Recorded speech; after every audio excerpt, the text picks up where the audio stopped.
Doctor साहब, government की तरफ से ये अभी ज़रा अपने लोकल इशू के ऊपर आते हैं।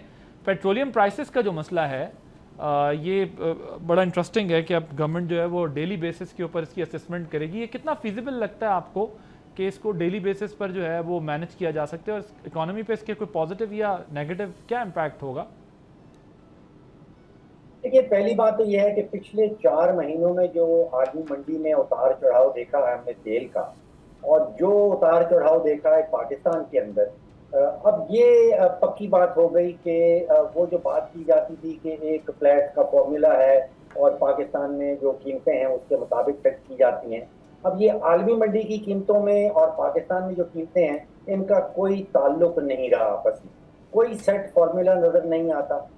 अगर आलमी मंडी में कीमतें 10% बढ़ती हैं तो पाकिस्तान में आप सोचिए कि वो 15% तक बढ़ जाती हैं।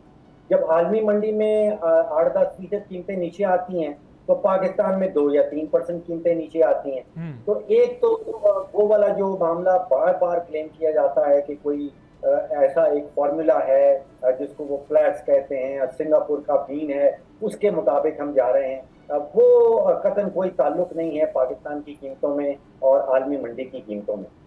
पाकिस्तान की कीमतें जो हैं वो उनकी अपनी कोई सिमत है। वो पीएसओ जो डिक्लेयर्ड प्राइस बताता है वो सब जगह पहुंच जाती है। और फिर जो डिफरेंस आना शुरू हो गया है, अब आप सोचिए कि तकरीबन साल का जो पाकिस्तानी इंटरनेशनल मार्केट की प्राइस के मुकाबले में ओवर पे कर रहे हैं, वो लगभग 300-350 अरब रुपया बन जाता है सालाना की बुनियाद के ऊपर। और ये दो तिजोरियों की तरफ जा रहा है। एक अपनी तिजोरी है, जो पेट्रोलियम लेवी बढ़ता जाता है। आप अंदाजा कीजिए कि 2022 में पेट्रोलियम लेवी 10 रुपए फी लीटर था, अब वो 80 रुपए फी लीटर हो गया है। और दूसरी तरफ जब पेट्रोलियम लेवी से ज्यादा प्राइस में इंक्रीज लाया जाता है पाकिस्तान के अंदर, तो फिर वो इजाफी पैसा जो है वो तेल कंपनियों की तिजोरी में चला जाता है। और तेल कंपनियों का हाल ये है कि उनकी जो डिक्लेयर्ड प्रॉफिट्स हैं, आप अंदाजा कीजिए कि पिछले साल जो पीएसओ ने अपना डिक्लेयर किया था प्रॉफिट, वो 15 अरब का था। और इस साल खुद से पीएसओ ने जो डिक्लेयर किया है वो 38 बिलियन। तो आप सोचिए कि 100% से ज्यादा का इजाफा हुआ है वहां। अटक पेट्रोलियम जो है वो 7 अरब तक आया उसके पिछले साल, इस साल 14 अरब है, वो पूरा 100% इजाफा आ जाता है। जो पाकिस्तान रिफाइनरी 2 अरब का प्रॉफिट था पिछले साल, इस साल 10 अरब का प्रॉफिट दिखाया है। नेशनल रिफाइनरी पिछले साल नुकसान किया उन्होंने और इस साल 7 अरब का प्रॉफिट दिखाया है। तो ये बोझ जो है ये 24 करोड़ के ऊपर पड़ता जा रहा है, और तिजोरियां जो है हुकूमत की और तेल कंपनीज की वो भरती चली जा रही है। तो ये जो एक रिफॉर्म कमेटी बनाई थी, उनको कोई हेड्स अप नहीं मिला, उन्हें कोई जो है वो आपके ख्याल में कुछ सोल्यूशन नहीं निकाल सके? और क्या हम रिफाइंड प्रोडक्ट लेते हैं, क्रूड ऑयल लेते हैं, क्या हमारी जो है वो परचेज होती है ज़्यादा?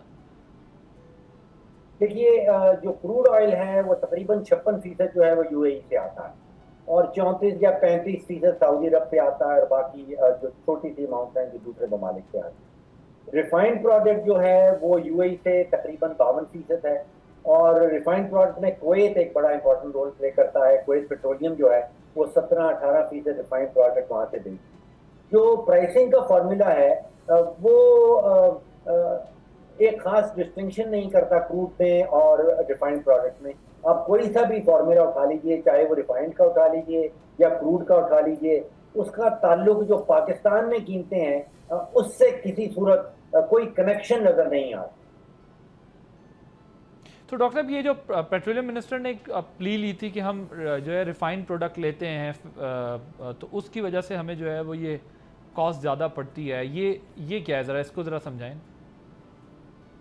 जी, मुझे याद है उन्होंने जो मैंने एक ट्वीट किया था उसका जवाब उन्होंने दिया, और उसमें उन्होंने खास फिगर्स कोट की। उनका कहना ये था कि फरवरी की 27 तारीख को $76 का रिफाइंड प्रोडक्ट उनको मिल रहा था पर बैरल। और फिर उन्होंने उस दिन बताया कि अब प्राइसेस जो हैं वो $88 की बैरल पे पहुंच गई, यानी कि तकरीबन $12 का इजाफा उन्होंने दिखाया, जिसका मतलब ये बनता है कि तकरीबन 22 रुपए फी लीटर का इजाफा होना चाहिए था। लेकिन जो इजाफा नजर आया वो ये था कि फरवरी की 27 तारीख को हमारे यहाँ जो पेट्रोल की कीमत थी वो 257 रुपीज फी लीटर थी, और अब चल रही है 311। तो ये तकरीबन 54 रुपए का इजाफा आया है नजर। तो दोबारा से बात वही बनती है कि जो आलमी मंडी में इजाफा आ रहा है, चाहे वो फ्रूट ले लें, चाहे वो रिफाइंड प्रोडक्ट ले लें, वो बहुत कम है, और जो पाकिस्तान में इजाफा नजर आता है वो उसके मुकाबले में बहुत ज्यादा नजर आता है। ठीक है, सही है। और वैसे ये क्या ये भी कहा जा सकता है अगर डेली बेसिस पे असेसमेंट हुई तो ये जो एक्स्ट्रा ऑर्डनरी फ्यूल रिजर्व कर लिया जाता है या टैंक्स फुल करा लिए जाते हैं, या इससे भी कोई फ़र्क पड़ेगा कि लोगों को पता होगा ठीक है डेली की प्राइसेस होंगी तो उतनी रिक्वायरमेंट का फ्यूल डलवाया जाए, तो ये जो गवर्नमेंट अपने इंपोर्ट बिल और ये कहती है कि जी फ्यूल, तो इस तरह का भी कोई चीज़ इससे फ़र्क पड़ सकता है या नहीं? देखिए, पहली बात तो यह है कि हुकूमत पाकिस्तान जो सऊदी अरब से, यूएई से तेल लेती है, ये डिफर्ड पेमेंट पे ले रही है। हम कोई पेमेंट उसकी नहीं करते हैं बहुत बड़ी क्वांटिटी की। दूसरा मामला यह है कि ये डेली हो जाए, वीकली हो जाए, बाई वीकली हो जाए, तो फोर्टनाइटली हो जाए, इसका ये हमारे प्रॉब्लम का सोल्यूशन नहीं। प्रॉब्लम का सोल्यूशन है कि हुकूमत जो है वो तेल के सेक्टर से दस्तबरदार हो जाए। मतलब हुकूमत का क्या रोल है? कौन सा दुनिया में ऐसा मुल्क है जहाँ वजीर आजम साहब आते हैं और वो ऐलान करते हैं कि कल पेट्रोल की कीमत ये होगी? Let the private sector do it. इतनी सारी प्राइवेट कंपनीज हैं, वो खुद ही तेल इंपोर्ट करें, वो अपनी कीमतें रखें, उनके पेट्रोल पंप के डिस्ट्रीब्यूशन चैनल भी हैं, दुनिया भर में यही होता है। और फिर उसके ऊपर रेगुलेटरी अथॉरिटी जो है, जो ओगरा की शक्ल में है, उसका काम सामने आता है कि यहाँ पे कहीं मोनोपोलाइजेशन ना हो जाए, या वो जो तेल की कंपनियां हैं या रिफाइनरीज हैं वो मिल के 24 करोड़ जो कंज्यूमर्स हैं उनके ऊपर कुछ कीमत ना लागू कर दें। तो काम तो, असल सोल्यूशन तो ये है कि the government should get out of it. और जितनी हुकूमत कोशिश कर रही है कि वो कारोबार के अंदर रहे, तो शक शुबात उठते हैं कि उनका अपना भी कोई इंटरेस्ट। So आपके ख्याल में if Ogra takes over this entire system, so will there be any difference? क्या कोई फर्क पड़ेगा इससे? Ogra as a regulatory agency, उसने रेगुलेटिंग करनी है, बाकी सब डीरेगुलेट करते हैं। देखिए, मैं उसकी कंपैरिजन आपको बताता हूँ कि जब पाकिस्तान में टेलीकम्युनिकेशन का सेक्टर रेगुलेट करती थी हुकूमत, तो मुझे याद आता है कि एक टेलीफोन कनेक्शन के लिए साल 2-2 साल का इंतजार करना पड़ता था। लंबी लंबी बातें चलती थी लैंडलाइंस के लिए, लैंडलाइंस के लिए एमएनएस को कोटा दिया जाता था और लोग भागते थे एमएनएस के पास। फिर वो डीरेगुलेट कर दिया गया। अब आप देखिए कि मैं इतना इस्तेमाल करता हूँ अपने मोबाइल फोन को, वो 2-2.5-3 हज़ार से ज्यादा का बिल नहीं आता। आप एक कनेक्शन लेने जाएं एयरटेल से, किसी और कंपनी से, आपको साथ में 6 लैंडलाइनें वो मुफ्त में देते हैं।